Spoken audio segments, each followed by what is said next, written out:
মনের কষ্ট সহ্য করতে পারে নাই বলে ফাঁসিতে ঝুলে গিয়েছে, বিষ খেয়ে ফেলেছে। অপমান সহ্য করতে পারে নাই বলে সে সুসাইড করেছে। আত্মীয় স্বজনের কথা সহ্য করতে পারে নাই বলে সুইসাইড করেছে। পরীক্ষায় ফেল করেছে বলে সুইসাইড করেছে। কোনো প্রিয় মানুষের থেকে আঘাত পাওয়ার কারণে সহ্য করতে না পেরে সুইসাইড করে। আঘাতটা কোথায় লাগে? কানে, পেটে, হাঁটুতে নাকি? কারণ ওই প্রিয় মানুষটা যার থেকে আপনি আশা করছেন তাকে আপনি ব্রেইনে রাখেন নাই, কানে রাখেন নাই, মনে জায়গা দিয়েছেন। ওই মানুষটা কষ্ট দেওয়ার কারণে আপনার মনে আঘাত লেগেছে, আপনার মন ভেঙেছে, আপনি ডিপ্রেশনে চলে গেছেন, কষ্টে চলে গেছেন, আপনি আস্তে আস্তে সুইসাইডের দিকে চলে গিয়েছেন। রব বলে যে এইবার বুঝতে পেরেছো কেন আমি তোমাদেরকে বলেছিলাম মনটা আমার নামে দিয়ে দাও? আরেকটু জোরে বলেন।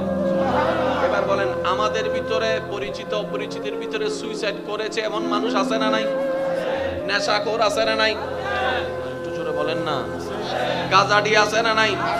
দুই নাম্বারই আছে না নাই? মেজাজি আছে না নাই? এক কথার আগে হুটুসি মারা যে এরকম মানুষ আছে না নাই? তাহলে আমাদের ভিতরে এরকম খারাপ মানুষ আছে না নাই? ডাক্তারদের ভিতর আছে না নাই?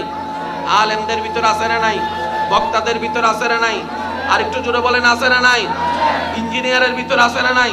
ব্যবসায়ীর ভিতর আছে না নাই? চালকের ভিতর আছে না নাই? আল্লাহর ওলিদের ভিতর আছে না নাই? শুনি নাই? সাহাবার ভিতর আছে না নাই? আহলে বাইতের ভিতর আছে না নাই? আল্লাহর ওলিদের ভিতর আছে না নাই? ওনারাও মানুষ, আমরাও মানুষ, সেম টু সেম হওয়ার কথা। ওনারা বলছেন আমরা সেম টু সেম হব না কেন? আমরা আল্লাহর সেই চাওয়াটা আমরা আগে নিজের দিলটা আল্লাহর নামে করে দিয়েছি।